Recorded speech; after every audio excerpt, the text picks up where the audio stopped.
Ilang araw mong pinag-ipunan yung ano mo? Yung pinansabong mo? Dalawang linggo lang yun. 2 linggo, pang-uwi mo sana yun. Oo. Walang yan na yan. Ano yun, tuloy-tuloy talo? Wala man lang ano? Dalawang beses lang ako nanalo. Tapos ilang taya yun? Ano yun? Patay ako kasi minsan 1,000. Pagkalo, dudubli ko 2,000. Pero pa ano rin, mga ano lang ako doon. Nag-umpisa alas 11. Mga alas 12, wala na, kauwi na ako. Isang oras lang yung 10,000 mo? Malakas kasi ako tumayo. Paglalo pag ano? Oo. Paglalo ako nananalo. Oo. Ito ko yan. Ay, ibig sabihin, nung unang taya mo, nananalo ka. Dalawang beses ka lang ako nanalo. Dalawang beses lang ng taya na nakano siguro ang taya. Mga walo siyang ganon. Grabe. Dalawang lang tumama.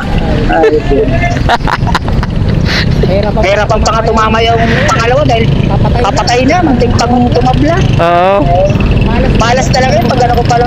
Malas. Eh, bakit? Ba't tinodo mo pa yung pera mo? Eh, wala ka ng iba nun. Wala eh. Ay inaasahan ka rin. Ay, masahod din naman sa Sabado eh. Pero talagang mahilig ka magsabong.